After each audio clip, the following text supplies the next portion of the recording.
Bonjour, nous nous trouvons pendant Chol Hamoed Pessah en préparation à au deuxième fête de la fête de Pessah qui s'appelle Shevi'i Shel Pessah Acharon Shel Pessah, septième et dernier jour de Pessah, puisqu'en diaspora nous avons 2 jours de fête, que ce soit en début en fin de fête. Donc alors qu'en Israël nous avons que le 7e jour de Pessah. En Chutz La'aretz, en diaspora, en dehors d'Israël, nous avons le 7e jour et le 8e jour, le dernier jour de Pessah. Donc j'aimerais dans un premier temps commenter un petit peu le jour de Shevi'i Shel Pessah, le 7e jour de Pessah, qui est le jour du passage de la mer. Donc le jour où le Béné Israël, il y a eu Kriyat Yam Souf, l'ouverture de la mer, pour laisser le passage aux enfants d'Israël. Et après, je dirai un petit commentaire sur Acharon Shel Pessah, dernier jour de Pessah, puisque c'est un jour qui est totalement consacré à la préparation de la venue de Mashiach.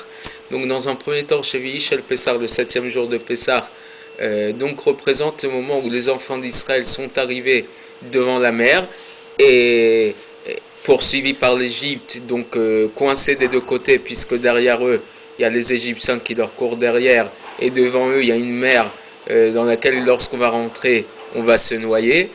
Et le texte nous dit que quand les Béné Israël ils sont arrivés donc devant la mer, ils ne savaient plus quoi faire. Certains ont commencé à vouloir prier pour que Dieu les libère. D'autres ont voulu retourner en Égypte, se disant de nouveaux prisonniers par le pharaon.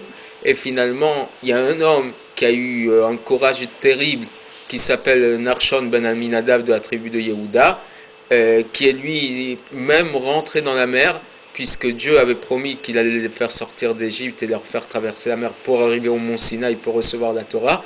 Et donc Narshon ben Aminadav, le premier, alors que même Moshe Rabbeinu, Moïse, Aaron, tous les grands ne savaient pas quoi faire, il est rentré dans la mer, et même lorsque la mer lui est arrivée jusqu'au cou et qu'il était sur le point de se noyer, il continuait d'avancer avec confiance.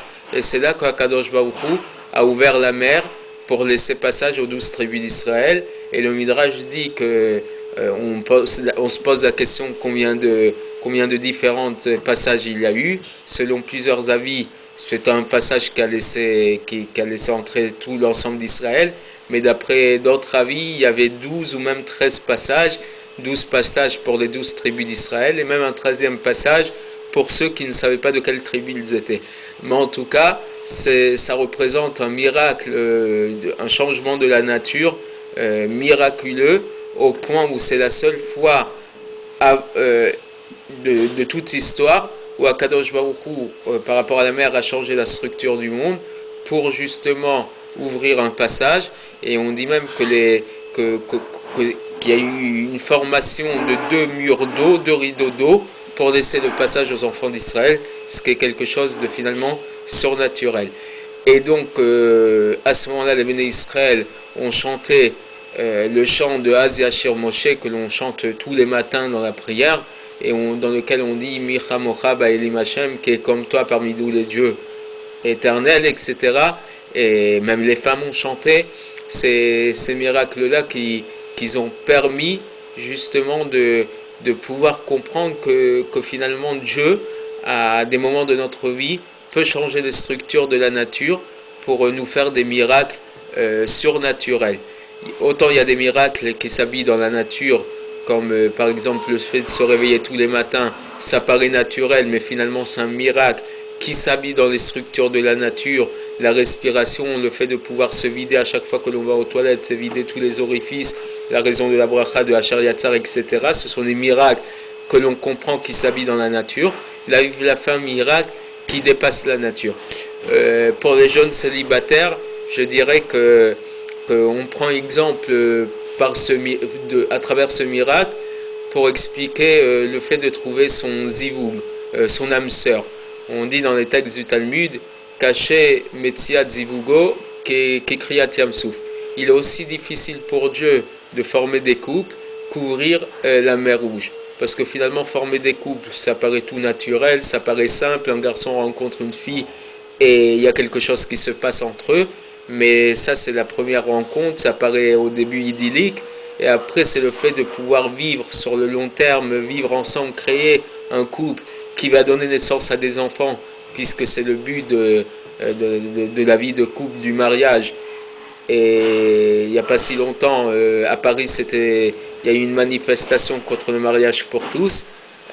Et donc, ce qui nous montre bien que même à ce niveau-là, les structures du monde sont en train de changer, mais en tout cas, de pouvoir vivre une vie commune entre deux êtres qui ne se connaissent a priori pas, qui viennent de familles différentes, de parcours différents, et finalement former un couple et avoir des enfants, et par ce fait, multiplier de la vie en Israël, ça paraît simple, mais finalement c'est aussi dur que l'ouverture de la mer au moment de la sortie d'Égypte.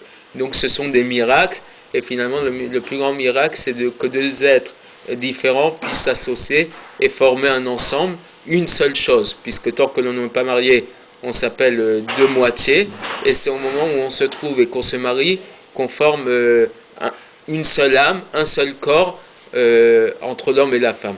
Ça, c'est pour expliquer donc dans un premier temps le 7e jour de Pessah. Et donc le lendemain, on en arrive au 8e jour de Pessah. Certains l'appellent Shemini Shel Pessah, le 8e jour de Pessah, et d'autres disent de ce jour que c'est Acharon Shel Pessah, le dernier jour de Pessah. Le 8e, c'est parce qu'il suit le 7e, donc c'est chronologique au niveau des chiffres.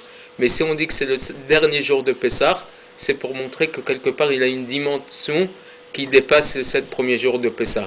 En quoi cette dimension les dépasse?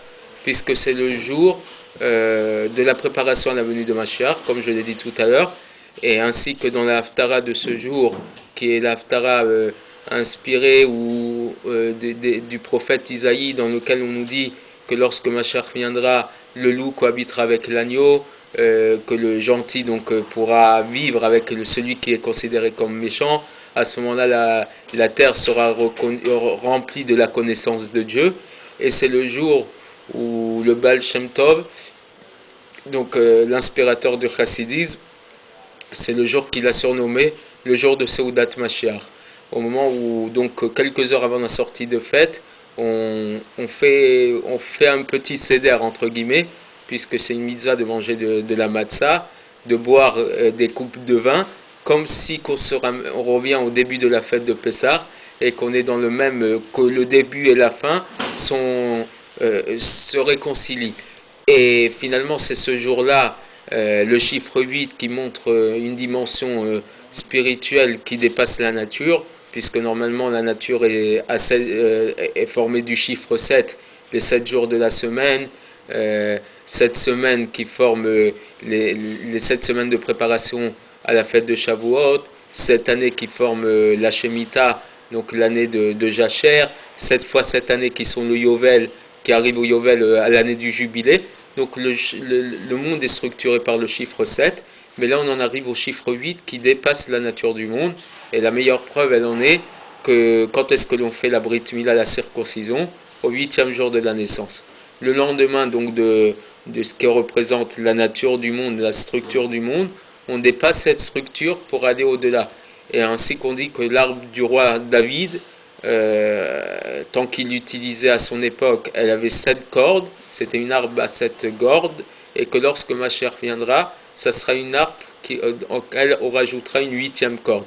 Donc le chiffre 8 dépasse la nature et nous permet justement de nous préparer à la venue de Mashiach. C'est un petit dévoilement messianique qui se prépare le jour de Acharon Shel Pessah, 8e jour de Pessah, et c'est à ce moment-là aussi que l'on termine la fête avec la Mimouna, qui prend aussi une forme, pas simplement une forme festive où on peut écouter de la musique orientale, on fait du chéné, on fait toutes ces choses-là.